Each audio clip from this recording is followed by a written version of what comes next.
It's week 6 in the year of stitches, and today we are doing French knots. Now I know the word French knot can trigger fear into the hearts of many, but I want to show you how to do a French knot simply. So I'm again splitting down my strands, and I'm doing 3 strands again, but much like I said in week 1, this is where I need to use a smaller needle. So for French knots, you'll really struggle to achieve a neat French knot if you don't use a small eye needle. So prepare yourself to have some issues threading the needle, but it is worth it. I do recommend at this point maybe getting a needle threader to help you thread the needle. Now I'm working with a size 5 embroidery needle here. So I've threaded my needle and I'm tying a knot. And I want to show you how to do a French knot in a really simple way. So I'm going to do some French knots in some circles down here. So I'm going to bring my needle up to the front of the fabric. Then, this is what challenges people about a French knot. I'm going to hold my thread in my left hand. Now remember, I am right-handed, so I'll show you it first doing it in a right-handed way, then I'll show you it after in a left-handed way. So I'm right-handed. So I wrap the thread around the tip of the needle. The more times I wrap it, the bigger the French knot is going to be. So I've just wrapped it twice. I'm going to wrap it a third time there. And I bring my needle back down. And I want to go roughly into the same hole. Now this is the moment to pause. What I tend to find is people rush French knots. So at this moment, your needle's gone back into the fabric. This is when you neaten your French knot. So I'm going to pull my thread tight. And you can see the thread has gone down the shaft of the needle. I'm going to hold the thread tight in my left hand, and I then just pull through gently. At this last minute, I then let go, and I go slowly and I go gently, and that's how you create a neat French knot. Now let me show you that again, because this really is generally the issue, is that people tend to rush. So I bring my needle up, I wrap around the tip of the needle 3 times, needle goes in, pause. At this point, I tighten and I bring my thread down, and then I slowly pull it through. Again, wrap, you see? Again, at this point, I pause, I pull tight so it neatens the French knot, and then I come through. Now, if you rush that first stage, the issue is you'll end up having a knot that isn't neat. You'll have like straggling threads. If that does happen, the reason lots of people don't like French knots is because they're very unforgiving. You are literally making a knot in your thread. And therefore, the only way really to deal with a bad French knot is to pull it the whole way through the fabric to the back. So let me do one. Let me just show you a bad French knot. So I'm going to roughly pull it in. I'm not going to bother tightening it. And then I'm going to pull it all down. And look, that's what happens to people. I've got this sort of loose shape here. There is nothing now I can do about that. That is just a problem that I've created. So in order to get rid of it and start again, I make my hole in the fabric slightly bigger, and then I pull it the whole way through. That's how you rectify a bad French knot. There is no other fix for it. And all I've done then is left it there on the back of the fabric. So again, back to my nice, neat method where I'm taking my time and I'm not rushing. 2, 3. And as I said before, the more times you wrap, the neater the knot. So that's a little trio of French knots there. Let me come across. And now let me just show you it if I wrap even more times. Now, the more times I wrap, the bigger the knot will be. But the bigger the knot is, the harder it is to keep it neat. So I pull it down. I try to do my best to keep it as neat as possible. And I pull through. There we go.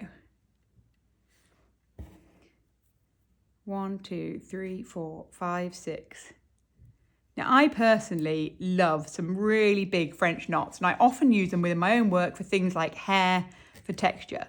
But you see, as they get bigger, you end up getting these slightly taller, slightly odder shapes to your French knots. 1, 2, 3, 4, 5, 6.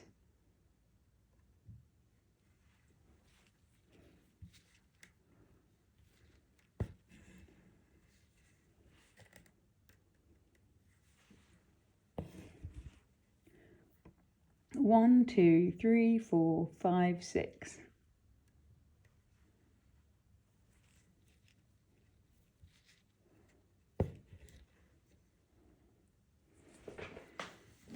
And that's it.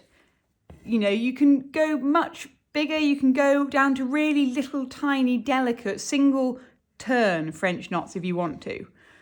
Once you master the technique and once you relax and allow yourself to take it slowly, you'll be amazed at how simple and how neat your French knots become.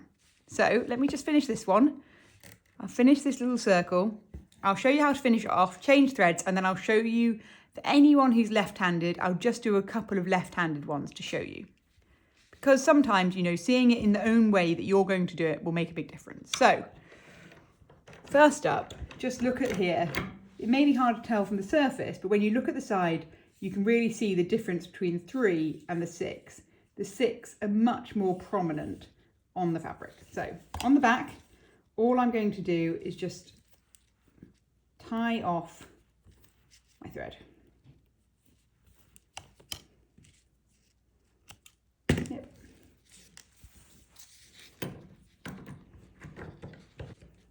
Now I'm just going to change into get a new colour for my next French knots. So I'm going to show you now with the left hand, so do it the opposite way. So pull my needle up, and then again I'm going to take my thread over 1, 2, 3. Needle goes in.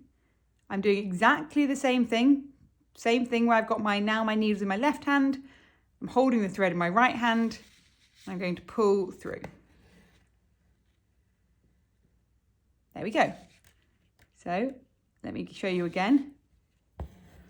Opposite hand.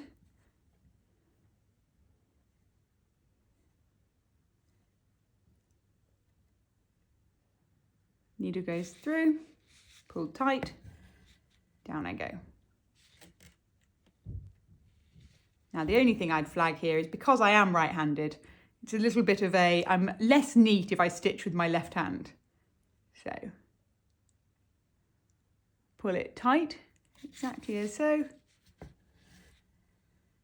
So for you, anyone left-handed watching, you can see exactly how it works. Needle comes up, same thing where I go 1, 2, 3, pull my tight, and then I go through. So let me just finish that back off. I'll go back to my right hand where I'm just more comfortable working.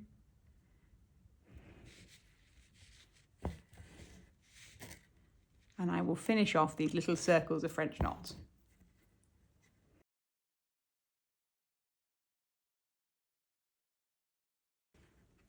And I don't think I've got enough thread there on the end to do another one over here. So I'm just going to, again, close off that.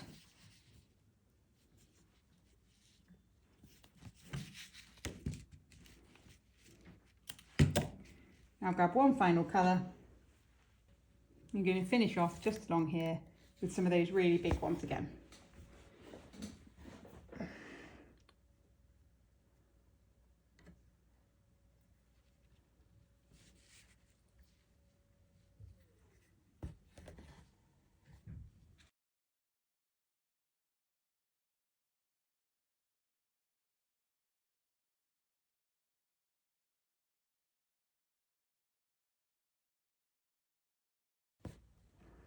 And one final French knot down in the middle.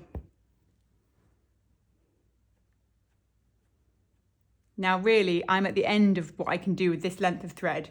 You'll see with a French knot, now just flip over to finish off. With a French knot, you really will only need about sort of 6 or 7 centimetres there in order to be able to stitch them. Any less than that, it becomes too challenging. So finish off my thread.